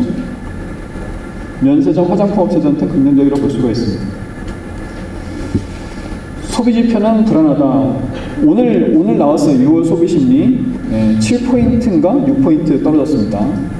소비 심리가 뭐 소비자 물가가 5%가 넘어가는데 소비 심리가 좋아질 리가 없죠. 그리고 가계 이자 부담액이 단순 계산해 보게 되면 한 15조 원 정도 전년 대비해서 증가를 하는 거거든요. 그렇게 되면 아까 말씀드렸다시피 우리나라 소매 판매 시장이 400조 시장이니까 3%포인트 이상 소매 판매를 위축시킬 수가 있는 이제 그런 수치입니다. 이게 이제 좀 재밌겠죠? 이거를 이제 우리가 근본적으로 생각을 해보게 되면 온라인 유통 시장이 2013년도 스마트폰 보험들이 80% 넘어가게 되면서 급속하게 성장을 했는데 그 뭐가 기본적으로 달라진 거냐라고 하게 되면 마진 측면에서는 이 그래프가 되게 중요하죠. 이 그래프가 이쁘잖아요? 이쁘면 중요한 겁니다. 보게 되면 소비 밸류체인 상으로 보면 위에 있는 그래프 보시는 것처럼 소비자 유통 브랜드 ODM 이런 식으로 마진이 있거든요. ODM이 30, 브랜드가 40, 유통이 30 가져가면서 소비자가 100의 물건을 사게 되는 건데 이 온라인 유통이 확대되면서 어떤 변화가 일어났냐라고 하게 되면 소비자들의 후생이 되게 좋아졌어요. 왜냐하면 가격이 하락했으니까. 온라인 유통은 가격이 하락한 것이다라고 보시면 됩니다. 그런데 어떤 쪽에서 가격이 하락했냐고 하게 되면 유통 마진이 훼손된 거예요. 브랜드하고 ODM은 별로 상관이 없습니다. 그래서 유통업체들이 경쟁이 치열해지고 진입장벽이 낮아지면서 11번과 G마켓, 쿠팡, 옥션 이런 애들이 들어오게 되면서 굉장히 경쟁이 심해지고 그러면서 가격이 낮아진 거죠. 그래서 소비자들의 후생이 이렇게 아래 그래프 보시게 되면 오른쪽으로 소비자들의 후생이 좋아졌습니다. 그리고 또 하나는 뭐냐면 배송시장이라는 게 생겼잖아요. 해외 지구부터 시작해가지고 최근에는 한 2, 3분 정도 걸어가면 되는데 편의점은 그것마저도 배송을 해주겠다고 지금 난리예요. 그래서 퀵커머스. 그래서 소비자하고 유통 사이에 이 배송이라는 큰 물줄기가 하나 사이에 비집고 들어왔단 말이죠. 그런데 이제 소비자들이 편해지는 건데 그 배송 비용은 유통업체들이 다 대고 있었거든요. 그래서 소비자들의 후생이 또 좋아졌어요. 우리나라 택배 시장이 한 7조 후반 정도 됩니다. 그래서 한 2% 정도의 마진을, 유통 마진을 지금 배송 시장으로 넘어간 것이 아니냐라고 보고 있는 거죠. 그게 이제 이때까지였고 아마 올해부터는 좀 달라지고 있지 않느냐라고 생각이 되죠. 이제 유통업체들이 서서히 소비자 쪽으로 밀어내고 있어요. 유통산업이 경쟁이 심해지면 소비자들의 후생이 좋아지는 거고 경쟁이 완화되고 재편이 되면 이제 그러면 소비자들이 다시 또 후생이 좀 약해지는 아마 그런 모습으로 가지 않을까. 대표적인 게 뭘까요? 쿠팡 와우 가격의 상승이죠.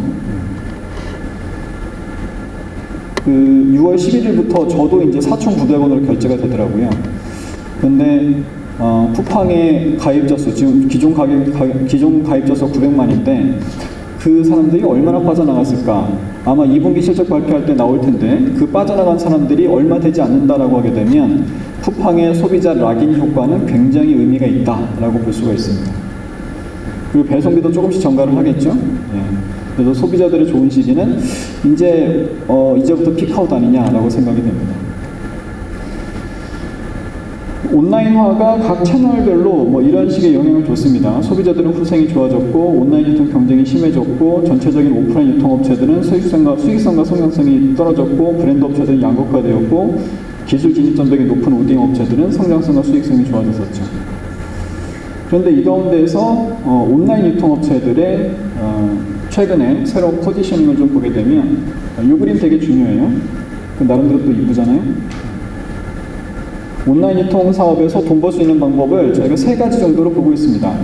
공산품하고 식품하고 나눈다고 할 때 공산품 가운데서 아주 보편적인 카테고리를 다루는 그런 부분이에요. 그래서 이 시장이 가장 크고 한 전체 온라인 유통 시장의 한 80%가 이쪽이 아니냐. 우리나라 온라인 유통 시장이 160조, 170조 정도 시장이거든요. 그 가운데서 80%가 이쪽으로 보고 있습니다. 가장 큰 시장이고 진입장벽이 낮고 그래서 가격 경쟁이 되게 치열하죠. 여기서 높은 시장 점유율을 갖게 되면 그러면 바잉 파워가 엄청나게 세지면서 GP 마진이 개선되겠죠. 그러니까 벤더들로부터 물건을 좀 더 싸게 살 수 있게 될 겁니다. 지금 쿠팡의 GP 마진이 GP 마진이 15% 정도밖에 되지 않죠. 그게 조금씩 올라가게 되는 겁니다. 그리고 막대한 트래픽을 이용해서 플랫폼 업체로서의 성격을 가지게 되고 수많은 신규 사업을 할 수 있게 됩니다. 줄기세포 성격을 가지게 되죠. 줄기세포처럼 다양한 신규, 그게 이제 OTT라든지 쿠팡이츠 뭐 이런 것들이 되는 겁니다. 이런 걸 추구하는 회사들이 이제 쿠팡, 네이버, EF, TK몬스터, 이베이 코리아 뭐 이런 업체들인데 쿠팡하고 네이버가 여기서 주도권을 잡아가고 있죠. 근데 두 회사의 성격은 좀 사뭇 다르죠. 쿠팡은 유통을 통해서 플랫폼 회사로 진화를 하려고 하는 거고 네이버는 플랫폼 회사로서 유통시장에 발을 깊숙이 담궜다라고 보시면 될 것 같습니다. 그래서 EF하고 T몬은 좀 상당히 어려워지고 있는 상황이고 어디 빨리 좀 붙어야 되겠죠?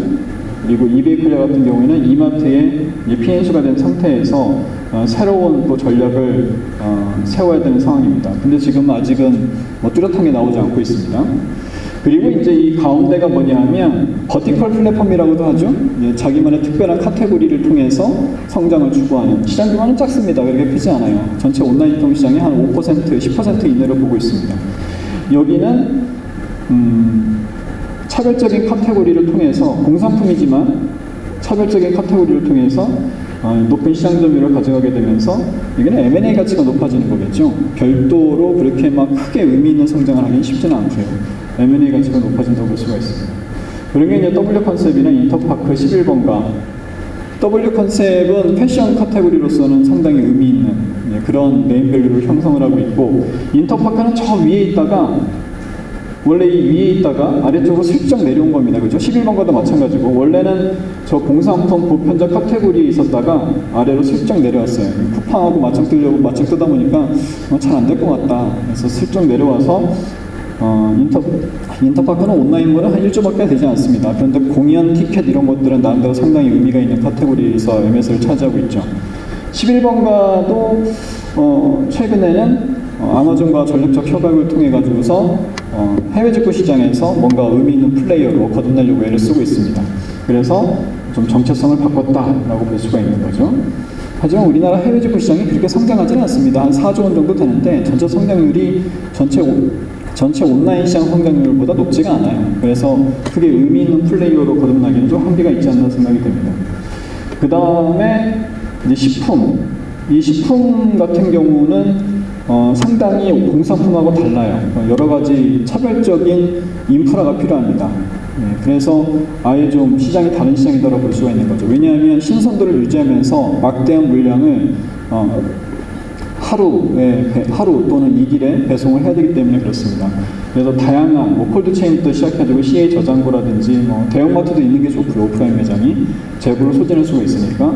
그래서 여기는 좀 차별적인 경쟁력을 가지고서 추가할 수가 있는 시장이라고 보고 있습니다.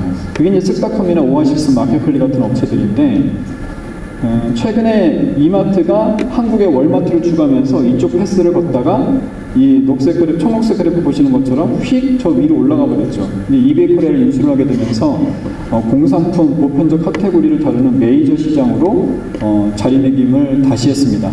그래서 이제는 식품 온라인 쓱닷컴이 중요한 게 아니라 이 이베이 코리아 규모가 워낙 크기 때문에 이베이 코리아가 가장 중요한 이제 이마트의 투자 측면에서나 기업의 펀더멘털 측면에서나 중요한 의미가 있다고 볼 수가 있는 거죠. 근데 이제 하나 주의하셔야 될 게 뭐냐면 이제 대형마트를 가지고 있으니까는 쿠팡이나 다른 업체들보다 이마트의 이베이 코리아가 훨씬 더 시너지나 경쟁력을 추구할 수 있을 거지 아니냐라고 생각하시는 분들이 계신데 그거는 100% 오산입니다. 오산. 왜냐하면 대형마트는 식품 온라인 측면에서 의미가 있는 거예요. 식품 온라인. 쓱닷컴하고 대형마트는 이마트는 상당히 시너지를 내고 있죠. 하지만 이베이코리아는 상품의 개수가 700만 개예요. 700만 개. 공산품. 이마트, 대형마트가 이 물류센터 역할을 할 수가 없습니다. 그래서 이베이코리아는 이마트 할인점과는 상당히 무관하다라고 볼 수가 있습니다. 이제 올리브영이 이 시장으로 슬쩍 들어오려고 하고 있죠. 예, 오프라인 매장이 1265개인데 예, 그거를 활용해서 온라인 화장품 온라인 시장에서도 뭔가 의미 있는 플레이어로 자리매김을 하지 않을까라고 지금 시그널을 전달을 하고 있습니다. 예, 이따 말씀드릴게요. 시간이 별로 없기 때문에 그래서 온라인 유통 3사의 경쟁 구도가 예전에 쿠팡, 네이버, 쓱닷컴, 이마트죠. 각자의 영역에서 뭔가 역량을 키우고 있었다면 이제 이베이코리아가 이마트의 피인수가 되면서 인수가 되면서 이 쿠팡과 네이버, 이마트의 이 긴장과 협력, 특히 긴장 관계, 경쟁 관계는 더 심해졌다라고 볼 수 있습니다. 네이버하고 이마트 사이가 좀 소원해졌죠. 왜냐하면 이베이코리아를 인수하게 되면서 상품도 비슷해지고 물류센터 뭐 서로 도와주겠다라고 했는데 이마트가 이베이코리아 인수하게 되면서 물류센터 자기 거 자기가 써야 되겠죠, 그죠? 그리고 쿠팡하고 네이버도 예전에는 협력 관계가 있었는데 지금은 이제 서서히 멀어지고 있어요. 그 단적인 예가 뭐냐면 네이버가 제일 센 게 가격 비교인데 쿠팡의 최저가가 네이버에서 이제 검색이 안 돼요. 혹시 이제 요즘 가격 비교 해보신 분들 보시게 되면 쿠팡의 최저가는 쿠팡에서만 검색이 가능합니다.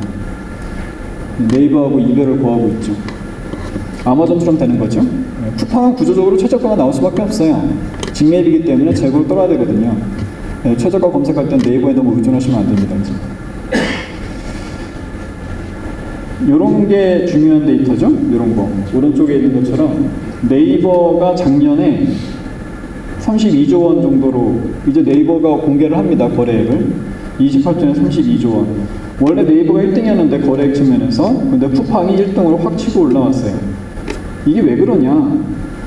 네이버의 저 28조 원, 2020년에 28조 원에는 두 가지가 있죠. 하나는 채널링 서비스가 있고 하나는 스마트 스토어가 있습니다. 채널링 서비스는 가격 비교해가지고서는 그걸 타고 들어가서 G마켓이나 11번가에서 쇼핑하는 거잖아요. 그쪽 거래액이 확 줄었어요. 스마트 스토어는 14조에서 25조 원으로 거의 뭐 70-80% 증가를 했는데 그쪽 거래액이 쿠팡한테 다 뺏긴 거잖아요. 그러니까 시장 점유율이 저렇게 뒤바뀌게 된 겁니다. 그래서 1분기 같은 경우에도 네이버가 거래액이 그렇게 증가하지 않았습니다. 왜냐하면 채널링 쪽에서 망가지고 있기 때문에.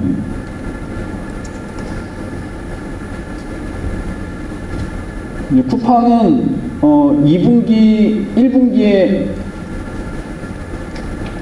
1분기에 이 흑자 전환을 했다는 게 상당히 의미가 있는 거죠. 온라인 유통업체들이 기업 가치를 평가를 받으려면 두 가지가 성립해야 됩니다. 첫 번째는 뭐냐면 절대적인 시장 점유율을 향해서 가고 있어야 되고 두 번째는 영업 손실이 줄고 있어야 돼요. 아니, 흑자는 별로 기대하지도 않아요. 영업 손실이 줄고 있어야 돼요. 경쟁을 하고 있으니까 영업 손실은 당연한 거죠.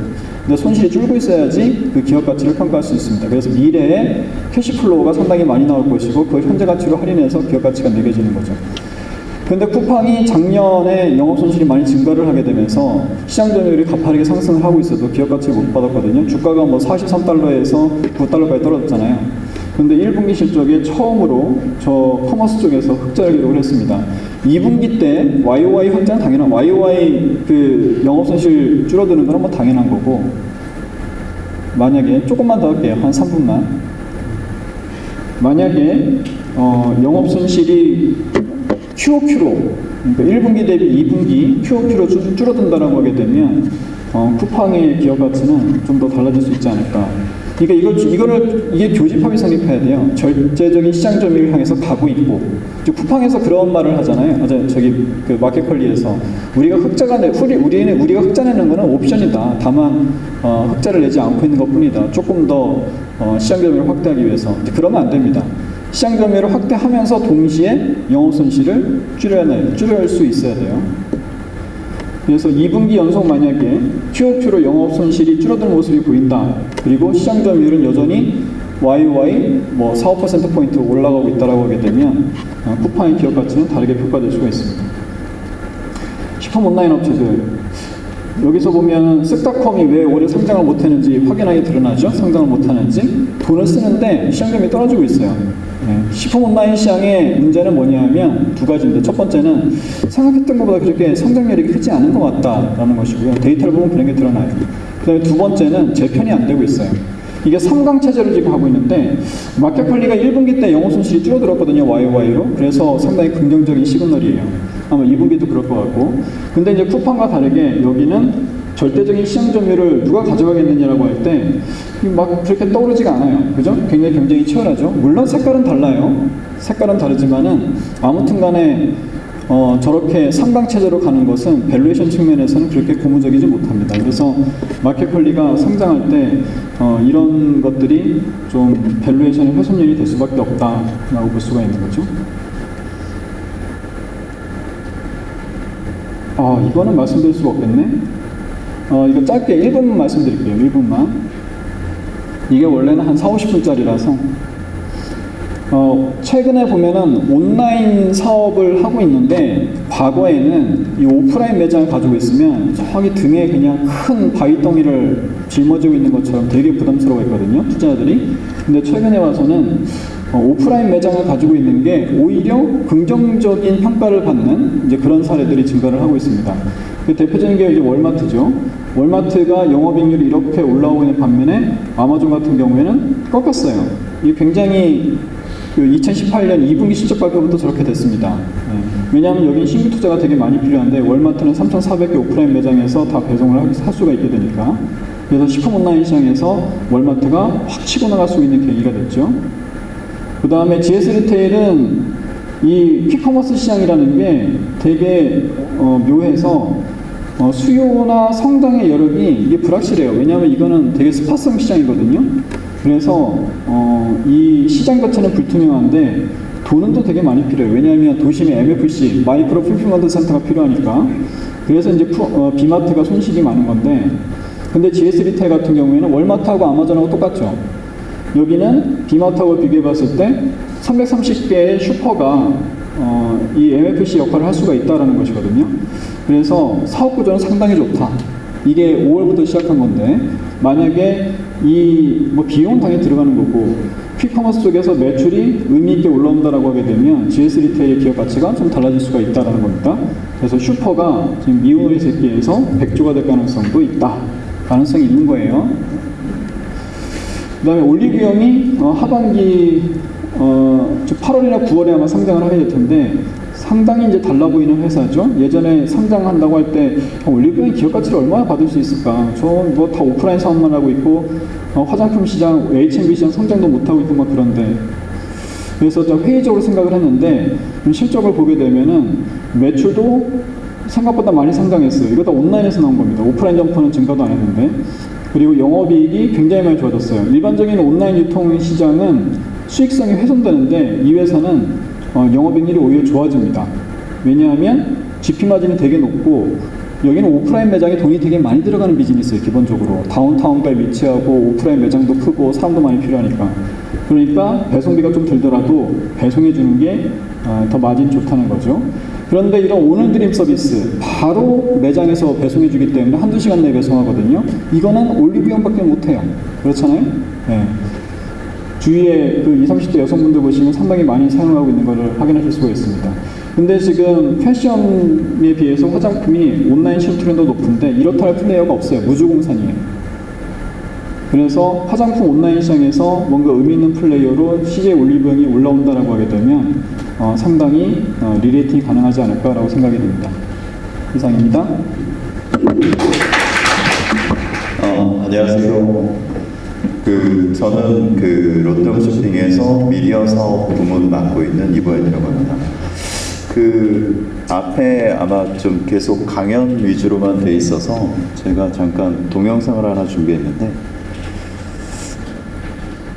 볼륨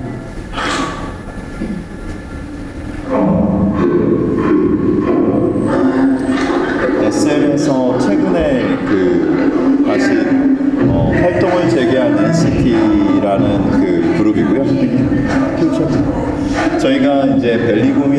캐릭터가 있는데 이 캐릭터를 통해서 좀 잠실에서 좀 성공을 보이다 보니까 여러 군데에서 좀 오퍼가 많이 왔고 최근에 이제 SM 엔터테인먼트하고 이 NCT라고 하는 그 다시 이제 활동을 재개한 그룹하고 같이 벨리가 이제 유튜브 콘텐츠를 찍었습니다. 여기 이제 뮤직비디오라서 노래가 좋은데 그냥 볼륨 제가 얘기하는 거 이거 끝까지 들으시는 게 좋을 것 같아요.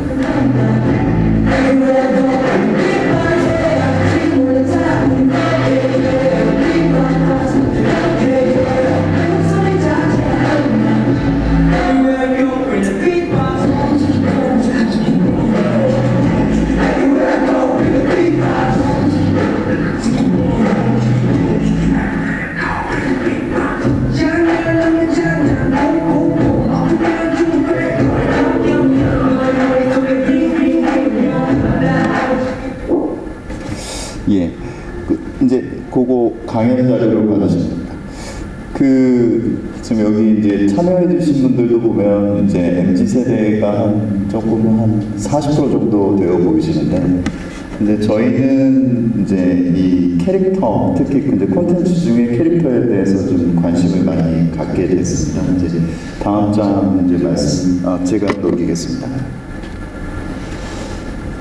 이제 저희가 이제 롯데홈쇼핑은 원래 이제 TV 홈쇼핑을 하는 사업자인데 이제 TV 홈쇼핑 사업이 계속적으로 좀 슬로우 다운하거나 제로 베이스 성장. 왜냐하면 여기에 이제 많은 TV 홈쇼핑사들과 티커머스사들이 이제 IPTV나 케이블 TV의 채널 사업을 가지고 활동을 하기 때문에 그 부분에 대한 이제 많은 경쟁이 치열해지다 보면서 수익 성장이라든가 이런 측면이 좀 둔화되고 있는 게 사실입니다. 그래서 저희가 이제 주목하는 것은 이제 콘텐츠에 대해서 많이 관심을 갖게 됐고, 그래서 이제 특히나 한국 같은 경우에는 이제 K 콘텐츠에 대한 영향력이 크게 커지면서 뭐 펜트하우스라든가 이런 부분들이 1, 2, 3 또 나올 것 같습니다.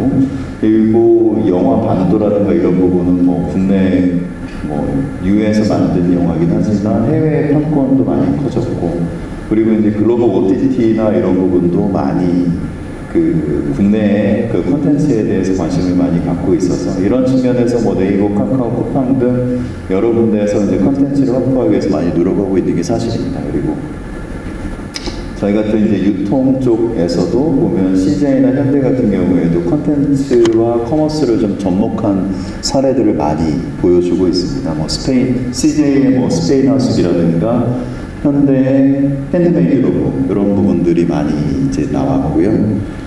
그래서 저희가 봤을 때는 이제 마켓컬리나 이제 앞서 이제 다른 기업에서도 오셔서 발표를 하셨겠지만, 저희가 보는 EC 시장, 이커머스 시장은 목적형 커머스, 이제 쿠팡, 네이버 등의 이제 과점이나 이런 부분들이 경쟁이 좀 심화되고 있다라고 저희는 생각하고, 앞서 보셨던 이제 그런 고객이 탐색하고 니즈를 발견하고 쇼핑으로 이어지는 이런 고객형 커머스에 대한 부분은 아직까지는 저희가 좀 도전해볼 만한 영역이 아닌가 그렇게 생각을 했습니다. 그래서 저희 홈쇼핑사는 이런 발견형 커머스로 이제 전환해보고자 미디어 커머스 컴퍼니라는 비전을 선포를 했었고, 그래서 이 미디어 커머스의 역할을 고객들이 머무는 채널에 매력적인 좀 콘텐츠를 제공 발견해서 좀 큐레이션하는 그런 부분들을 역할을 좀 해보려고 이런 부분에 좀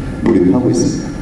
그래서 이제 그런 영역 측면에서 저희가 했던 콘텐츠가 이제 벨리곰입니다. 이제 벨리곰이라는 캐릭터는 전 국민을 좀 되게 롱하게 만든 브랜드가 아니었나 싶습니다. 올해 이제 저희가 생각했을 때 3대 핫한 콘텐츠라고 보면 포켓몬빵은 뭐 다 아실 것 같고, 또 원소주가 하나 있지 않을까. 가수 박재범 씨가 이런 부분을 좀 콜라보해서 제출하면서 이게 되게 핫하게 떴고, 마지막으로 저희가 이제 올해 4월달에 잠실 월드타워 잔디광장에서 크게 대형 어메이징 벨리곰을 전시를 하면서 이때 이제 모여주신 분들만 한 320만 분 정도 오셨고, 그리고 요때 이제 월드타워 몰의 그 내전객 수나 이런 부분도 거의 뭐 한 50% 이상 증가했다고 하더라고요. 그래서 관련해서 그때 입점해 계신 업체분들이나 그 직원 그 사장님들께서 저희한테 너무 고맙다고 그런 말씀도 많이 해주셨습니다. 지금 현재 벨리는 총 구독자 수가 한 115만, 지금은 한 130만 명 정도 됩니다. 이때가 저희가 5월달 데이터인데 유튜브라든가 인스타그램, 틱톡 이런 부분들로 활발히 펼쳐지고 있고 유튜브에서는 국내 채널도 실버 버튼을 받고 50만이 넘었지만 해외 채널도 자기가 작년 7월달에 론칭을 했는데 6월달에 이제 이것도 해외 채널도 실버 버튼을 받았습니다. 지금은 해외 그 계층 비중이 한 40% 정도 됩니다. 저희가 이제 이 벨리고맘에서 가장 많이 듣는 게 이제 이 벨리고맘에 누가 있냐, 그리고 홈쇼핑이 왜 캐릭터 사업을 하냐 질문을 많이 받는데 벨리고맘에 누가 있는지는 저도 알 수 없습니다. 그리고 홈쇼핑에서 왜 캐릭터를 하냐라고 하는 측면에서는 캐릭터가 갖고 있는 그 파급력, 그리고 요 캐릭터는 사고를 치지 않습니다. 그리고 늘지도 않고 좀 뭐랄까 좀 지속 가능하게 갈 수 있는 부분이 있어서 그런 측면에서 이 캐릭터에 저희가 이제 포커스를 뒀고, 이제 감성 리뷰라고 하는 직구미기라고 하는 유튜브 그 채널이 있는데 여기서도 보면 이게 좀 매회 나올 때마다 100만 뷰 이상의 그 리뷰나 이런 시청이 조회가 되고 있는데, 특히 이렇게 되는 요인은 저희가 봤을 때는 흉내낼 수 없는 포맷, 그리고 여기만의 고유한 상품, 그리고 앞서 보셨던 MG의 그런 감성을 담아낸 특색 있는 주인공, 그게 하나의 성공 포인트다라고 저희는 판단을 했고, 그래서 이 2018년도부터 저희가 벨리곰을 기획을 할 때 캐릭터 시트콤을 해보자. 그래서 여러 갈래 뭐 쿠마몬이라든가 뭐 여러 캐릭터들을 좀 조사를 했었고, 이 캐릭터에 대한 그 컨셉과 키워드를 좀 뽑아내서 장난기 많고 엑스 불가능하고 시크한 그런 느낌의 초기의 벨리곰을 구상을 했었습니다. 그래서 여기에 이제 메인 그 좀 뭐랄까 서프라이즈한 그리고 깜짝한 이런 영상들을 삽입하고 여기에 또 보조 캐릭터들을 추가하는 그런 컨셉을 좀 잡아보려고 했었고요. 해서 요게 좀 어느 정도 떴고, 이제 저희가 이제 잠실 타워 같은 그 빅 사이즈의 이벤트를 벨리로 해보자 해서 요게 좀 성공을 한 걸로 저희는 생각을 하고 있습니다. 좀 온라인상에서 저희가 떴는데 이거를 실제로 사람들이 정말로 좋아할까? 라는 거에서 저희가 이제 작년서부터 이 대형 오프라인 이벤트를 기획을 했었고, 이제 코로나가 어느 정도 끝나갈 때쯤에 요거에 대해서 많은 분들이 좀 놀라고 감동받고 할 수 있는 이벤트를 어떻게 하면 할 수 있을까라는 거를 좀 고민을 하다가 벚꽃 시절에 그 사람들이 다시 좀 활동을 재개하는 그 시점에 맞춰서 저희가 한 3개월 정도 준비를 해서 그 어메이징 벨리곰이라는 거를 하게 된 것 같습니다. 이제 벨리가 이제 하나의 모멘텀들을 거치면서 4번의 떡상 포인트가 있습니다. 저희가 이제 벨리를 깜짝 놀라는 캐릭터라는 인식을 맞출 수 있었던 게 이 깜짝 카메라였고요. 그리고 이런 콘텐츠들이 잔잔하게 좀 관심을 갖다가 저희가 택배기사님 감사드리기라는 그 퍼포먼스를 좀 몇 차례 진행했었고, 착한 커여운 그 벨리가 약간 크잖아요. 1.8m 이렇게 큰데 그런 착한 커여움을 좀 보여드리려고 요 택배 아저씨 오실 때 드리는 여름철에 좀 딱 음료나 이런 부분들을 증정하는 이벤트를 했더니 이게 또 이 유튜브를 시청하는 분들한테 대단히 많은 감동을 드린 것 같습니다. 그래서 요 유튜브 콘텐츠가 한 600만 정도 조회를 했고요. 그리고 이제 저희가 이제 작년서부터 이제 이 벨리가 어느 정도 인지도를 쌓으니까 이 부분은 다른 데하고 같이 콜라보를 해보자. 그래서 엔터사들의 그 신인들과 같이 그 콘텐츠를 콜라보하는 것들을 많이 시도를 했습니다. 근데 그래서 나왔던 게 아이돌 연습실이라는 요게 작년 7월에 했었는데 큐브엔터 주식하고 이런 부분을 같이 진행했었는데 여기 뜨더라고요. 그래서 여기 1000만 뷰를 넘어섰습니다. 특히 해외 쪽에서 팬덤이 터져서 1000만 뷰가 올라섰고 그거를 이어서 올해 이제 이 어메이징 밸리고 15m를 진행을 했고 정말 많이 사랑을 받아서 저희도 좀 실감이 나지 않았습니다. 한 300만 명. 이때 인스타의 그 태그 해시태그가 갑자기 급증하더라고요. 요거에 정말 바이럴이 어마어마했습니다. 그래서 인스타그램의 해시태그가 3만 개 이상. 그리고 이때 그 흥행성은 전국 1위였습니다. 그래서 요 부분들이 이게 다 인스타그램의 고객분들이 그 벨리하고 같이 추억을 만드시고 이거를 올리신 사진들이고요.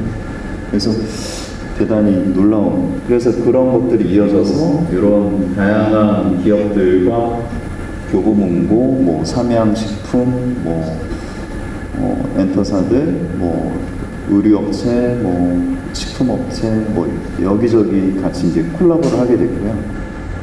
그래서 벨리곰은 유튜브 콘텐츠 수익과 상품에 대한 자체 라이선스 그리고 전시 때 이런 다양한 사업들을 하게 됐습니다. 이제 시간이 많이 경과돼서 짧게 벨리곰 이런 굿즈 그리고 엠블러라는 의류 삼양의 벨리곰볼 이런 교보문고하고는 그 매 시즌마다 좀 이런 굿즈를 같이 공동 기획해서 하고 있습니다. 그리고 립글로즈 같은 그리고 이제 키즈용 그 의류 그리고 카드도 만들었고요. 피규어도 저희가 만들었습니다. 하고 이런 입덕 키트 이런 것들은 다 저희 자체 내부 인력들이 디자인해서 하는 겁니다. 그 시그니처인 시트는요. 요게 전부 다 완판돼서 또 들어오고 있는데 지금 이것도 조만간 또 다 솔드아웃되지 않을까 싶습니다. 키링 요거는 저희가 맨 처음에 만들었던 시그니처 키링인데 요거는 솔드아웃돼서 현재 시중에서는 볼 수 없습니다.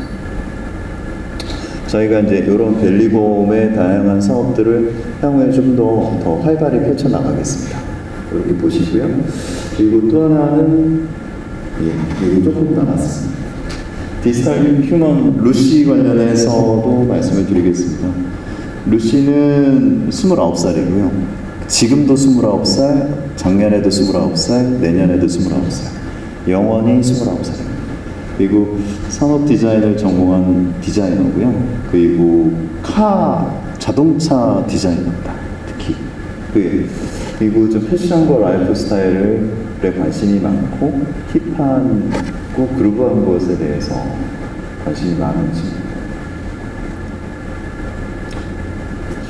그래서 저희가 이거를 개발을 할 때 실제 휴먼과 비슷한 사이즈와 컨셉과 이런 부분들을 다 검토를 해서 리얼 휴먼형으로 사실적인 피부질감, 디테일한 이런 부분, 핏줄 하나까지 디테일하게 좀 구분을 했고요.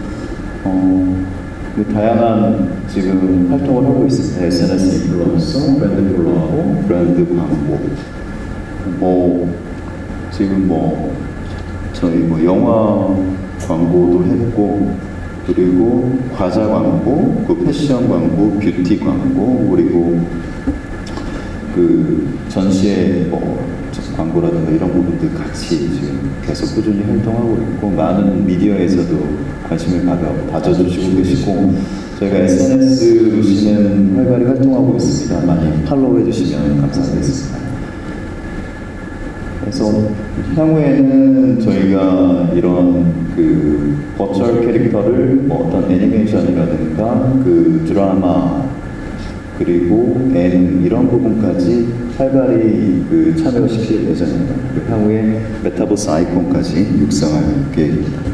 예, 이상 발표를 마치겠습니다. 고맙습니다.